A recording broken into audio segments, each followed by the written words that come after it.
The Deepest Web Podcast with Jonathan Hayes.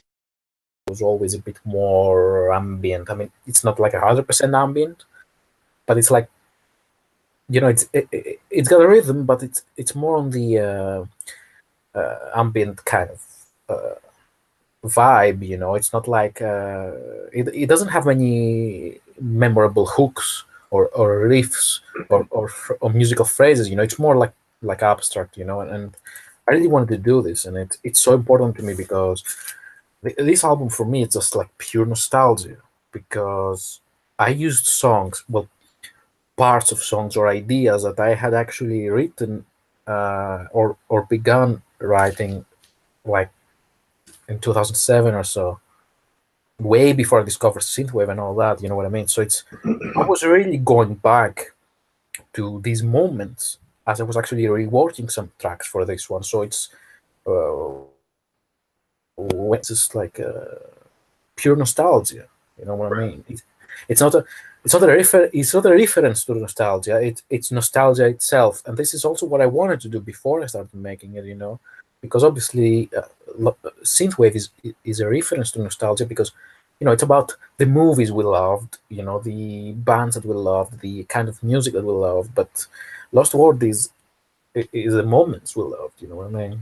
So this For was me, your previous albums were essentially appeals to nostalgia, and they this were one was personal nostalgia. they were meta in another Right. words. They were meta. Their content was meta. I think Meta. that's an apt term. I think Lost World was by far, and by the way you're describing it and the way that I heard it, it was a very sincere album. Not saying that other albums you put out weren't sincere, but this was the most sincere. There's no hint of irony to it at all. Yeah, I like that you get this because there was a hint of irony on my other stuff. So I like that you recognize that. But let me tell you an interesting story about this album. Well, someone I think it was in another interview I did like 3 months ago. Yeah, wait, no. I think it was an interview. I can't remember, but they asked me, and this question was like, why did you not come up with a Trans Up follow up? Basically, did you just get tired of partying? Which is it's a very funny question, but it's also very on point. It's very deep. It's a very deep question. And the thing is, the reason I wanted to do this album is because I was going through a period of immense nostalgia, and I mean, like every day I was waking up and I was just reminiscing old moments. You know what I mean? And this happened for like months. And John, nostalgia is, I mean, it's in its true form, right? Not in this popular form that we experience it now. In its true form, it's a very how can I call it? Not It is introspective, but it's like sad. It's a sad feeling. You know what I mean? Yeah, I I do. I associate it with homesickness, and Bittersweet. It's bittersweet. and melancholy. You know what I mean? This is so at its core, it's like longing. It's longing for. That's what the word means, by the way, as well. Nostalgia is a Greek word, and it means the pain you feel when you're homesick and when you're longing to return home. That's what it means.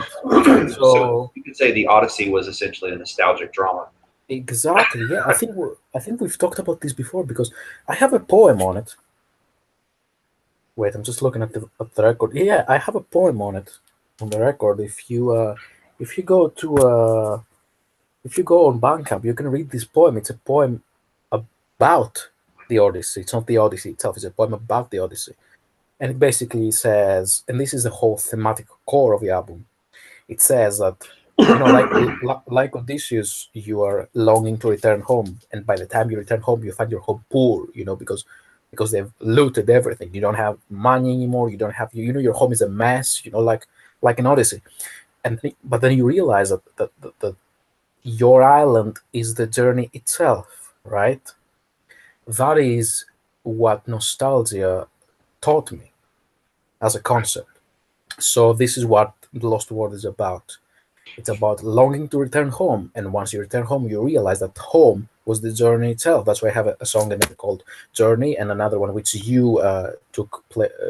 you lended your voice, which is called The Long Way Home.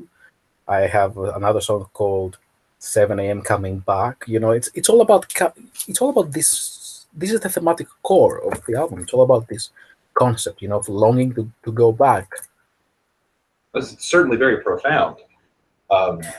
So, did you have label support before this album was like when it was during its conception, or did you go get label support after the album was made, or what? No. Well, the thing is, I wanted to release this by myself, like completely. I didn't even seek a label for this. My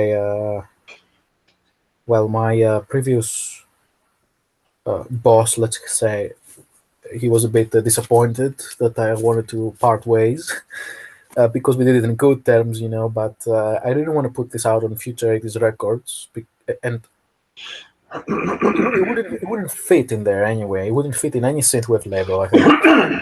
But I just wanted to release it myself. I want to go full independent, so I'm trying. I'm trying this now. I'm trying to just completely go with things because not only because I think I can do it, maybe I'm wrong, we'll see, but not only because I think I can do it, but because I think I'll have a lot of convincing and persuading to do when I tell my labels, look, I just want to sell my car on your page. Yeah, well, I don't think Future 80s would have been an apropos label for Lost World anyways. Yeah. Well, that's why he was, he was totally cool about it, because he heard the album, he loved it, but he said, yeah, definitely, this is not like Future 80s material, you know what I mean? Yeah, So obviously, yeah. so everything was cool. I want to get this part out of the way real quick because I want to start doing some podcasts with artists where we actually talk about obviously the art itself, but we also talk about the creation and manufacturing of the art, and also your personal journey as an artist as well. So first of all, how did all this begin? Because I really want to know this. Like, how did VHS Dreams begin? And not the concept of you as an artist, but how did you actually put your stamp on the scene, and how did you get discovered and whatnot? Yada yada yada. What did you do? Everything like that. Let's get into that. Right. Well, it was 2014. It was summertime, and I had this synthwave EP, my first EP, the one that I've actually put out as VHS Dreams. That was the first synthwave EP I also made. I hadn't made any synthwave EP before that. So I had this, and I was going to put it out myself, and I just like made the Facebook page and blah blah blah, all by myself. And Absolute Valentine he used to be in Future 80s back then. You probably know him. Is it his name Johan or something like yes, that? Yes. Yeah. He was scouting around, for people to put on his radio show. Anyway, but he was also in Future 80s, so he sent me a message and he said, "Look, I like your EP and this and that." So back when there were some kind of scouts, right? back when people were actually doing that. Yeah, he's a headhunter, let's call it like that. And he told me, "Do you want to go on Future 80s and stuff?" And I'm saying yes, but I have already announced that I'm going to put this out in 2 weeks. And he's like, "Oh, don't care about that. I mean, it doesn't matter. So we'll just put it in 2 weeks. Yeah, it's fine." So they just put it on Future 80s. I met the other guys as well who were there, but they put it on Future 80s, and Marco played it on his show as well, which back then was at almost its highest peak, I would say, in terms of how many people were listening to it and stuff. Right. And Marco Meter. so at that time, I got introduced to synthetics from a friend, a real life friend. So they picked it up as well. And back then the scene was like very close with each other. Everybody was very close with each other. So if something was posted on synthetics back then, it's not like it is today. Forget about today. Back then, if something was posted on synthetics, everybody would see it. You know what I mean? Everybody would notice it. So the guys posted it there, Rick and all the guys.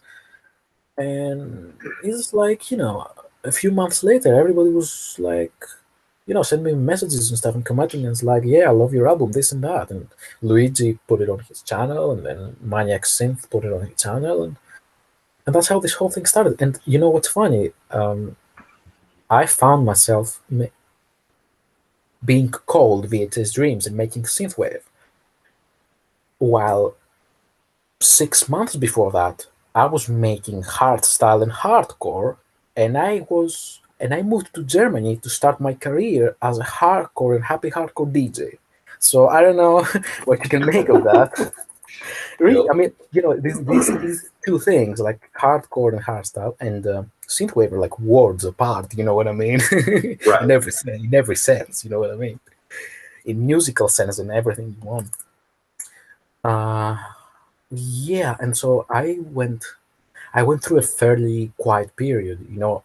Everybody knew me for my EP. Everybody liked it, and then a year later, I I came up with Trans Am and I put this out.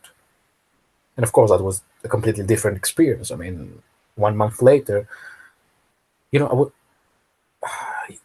It's funny, because you're making me remember these things now. You know what I mean? I never think about these things, but you're making me remembering these things now. I was living at my girlfriend's parents' house, and I needed money like desperately. But So you were a musician. Pretty I much. like I like how you put it. Yeah, well, yeah, but I also refuse to go work. You know what I mean? Because I Right. think I'm gonna avoid work at all costs. So you I'll were a do. musician. It's pretty much, yeah. I get that. Yeah, I know you get it. I know you get it. But yeah, I was sitting there and I'm like, oh man, I got to get out of this house, and I need to find my own house, and I need money, and I'm making some money, but I can't just like go around looking for fancy houses and stuff. So I put Transam out, and for the first month, I'm like, I'm just like all the time, like, okay, how is this going? Are people gonna even like it? Because this is like, it's got like EDM influences in there, and synthwave people, most of them hate EDM, man. So I didn't know what I was doing, to be honest Especially with at that you. time. That was Yeah, yeah, that time. Now it's things have calmed down a bit. oh yeah.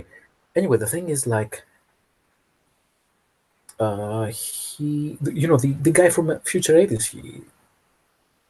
he messages me 2 weeks later. I was afraid to ask him how this album is going, but I was going on Bandcamp and I saw lots of supported by icons. So I'm like, yeah, cool. This is doing as well, like the first one. And you go 2 weeks later, he says, "Man, you've made like 600 euros in 2 weeks," Nice. and I'm like, Nice. wow, now this is a change. You know what I mean? Now maybe I can move towards my next goal. And yeah, it did immensely well for my standards. It's not a hit, but for my standards, it was a hit. It was a hit, for my personal And standards. was it organic or was there any marketing involved from the label or There was no marketing at all. No marketing at all. And it was also a lasting thing. Like, okay, it did well the first month. It did better the second month. It did even better the third month. And then 6 months after the digital was out, we put out CDs and tapes, 200 edition of each. They get sold out within 2 weeks. And then 7 months after that, I put out a vinyl record, gets sold out within a month, 300 copies. So this album is Transam is the reason that today I can afford my own house, my own place, right? and I can afford my own equipment, and I can afford to to have a vinyl record and stuff for Lost World, and that I can afford to basically make my dreams come true because high production values cost money, and these music videos and everything, they cost money. But Transam to this day is like keeping me on this level, where I can actually do these things. I don't have to like crowdfund for anything. I don't understand crowdfund either. I mean, most of the times, because Dude, my little homemade video for REDM is like the highest viewed video on my channel. YouTube. the 80s guy has Transam there. A million. 1,600,000, I think, or something like that. One of the most viewed. It's just, he didn't promote it either, and it's like it just happened. It just happened, and since then I've actually learned how to make money from music from different sources of revenue. So it's a little bit here, it's a little bit there, a little bit comes from Spotify, a little bit comes from iTunes or whatever, and all together they can make a sustainable lifestyle.